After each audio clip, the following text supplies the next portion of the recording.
嗨，欢迎来到今天的解说，马上切入正题吧。因为今天我们要来颠覆一下你对全球供应链的认知。很多人以为供应链的核心全都在那些冷冰冰的数据跟高科技的无尘室里，但其实深植在民间的文化脉络才是背后真正的驱动力哦。说到台湾的经济奇迹，你脑海里第一个浮现的是什么？是不是那些拥有庞大园区的知名科技巨头？但老实说，如果我们走到产业最前线去看，真实的数据绝对会让你跌破眼镜。来看看这组超级有趣的数字。扣除掉半导体产业后，大家最熟悉的资讯科技业，虽然占了制造业总营收的将近一半，也就是43.5%，但它创造的附加价值其实只有23%。相反地，平时比较少被镁光灯关注的金属机械业，仅靠着22.1%的营收，就创造出了高达26.9%的附加价值。你真的没看错，默默运作的机械业反而为制造业淬炼出更高的含金量。今天我们的重点有6个，首先揭开隐形冠军的面纱，接着看分散式制造网络、高密度服务聚落，还有教育与技术传承，最后探讨宗教包容与互助，以及文化如何驱动供应链。好，那我们就先从第一点开始，揭开隐形冠军的面纱，带你超越科技巨头的光环，看看是谁在幕后撑起这一切。你一定很难想象，支撑台湾经济韧性的，其实不完全是那些跨国大企业。在机械业里头中小企业根本就是老大哥，他们创造了超过一半的营收和附加价值，甚至提供了制造业超过1/3的就业机会。这群中小企业不只是就业的脊梁，他们建构出的这种超强防御力产业结构，可是连科技业的专业经理人都超级佩服的哦。第二部分，来聊聊分散式制造网络开放的生态系统。这些中小企业没有庞大的研发预算，到底是怎么在全球市场里激烈厮杀的？关键就在于分散式工业化。简单来说，这些做零件的中小企业，他们不当大财团的专属小弟，相反的，他们身段超柔软，可以直接去接国际客户的订单。比起德国或日本的中小企业那种高度依赖大型中心厂的发展模式，台湾展现出来的是一个高度互补、紧密连接，而且极具弹性的开放生态系。在这种灵活的结构下，就诞生了一个秘密武器，叫做技术趋同。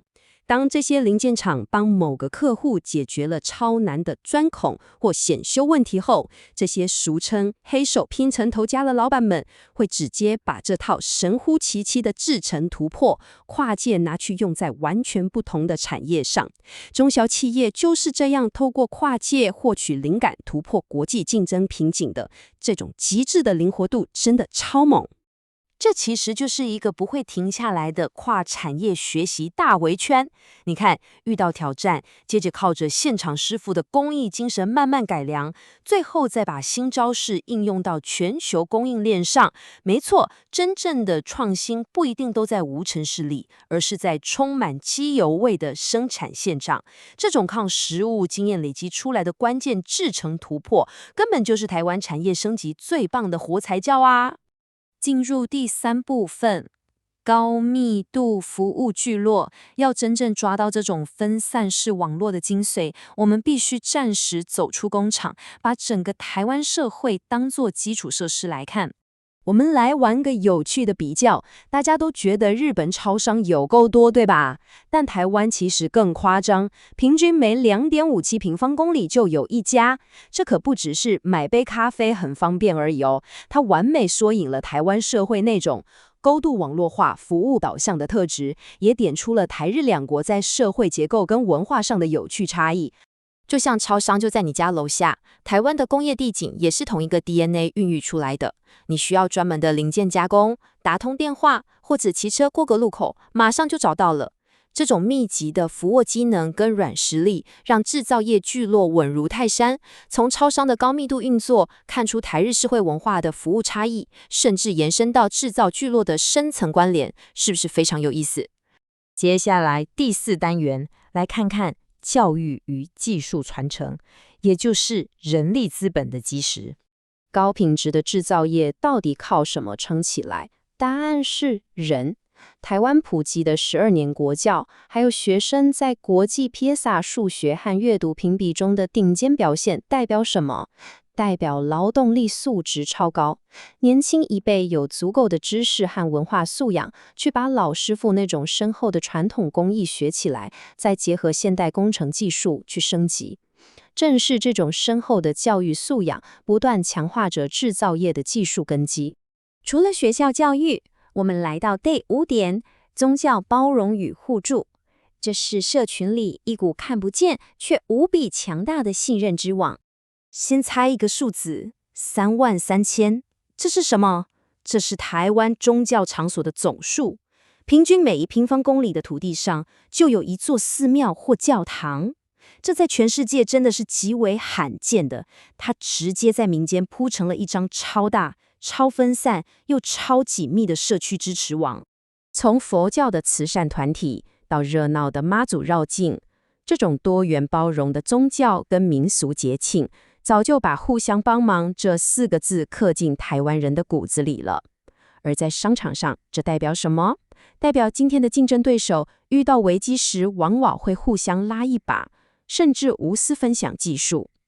这种互助协作的文化核心，对产业技术的传承跟创新扮演了绝对关键的角色。最后，第6个部分，文化驱动供应链。让我们拉高视角，从宏观的角度来看这一切。这些就是驱动供应链的文化引擎。高达70%以上的投票率，展现了强烈的公民参与，还有那名列前茅的资源回收纪律。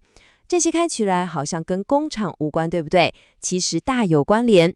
这种强烈的公民责任感、社会信任，还有基层的创新精神，才是让台湾基层技术工艺与零件供应链能完美整合，稳稳撑起庞大全球市场的真正稳定力量。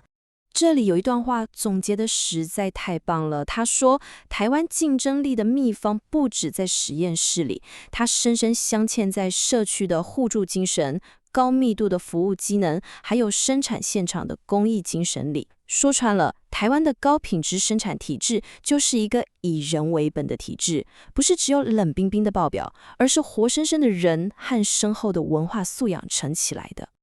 最后，我想留给大家一个值得深思的问题：当我们在看全球供应链的时候，是不是都把目光紧紧盯着那些科技巨头，反而错过了真正打造出关键零件的隐形冠军，还有推动着他们的社会文化引擎呢？下次看财经新闻的时候，不妨换个角度思考看看。希望今天的这支解说片有带给你全新的视角。我们下次见喽！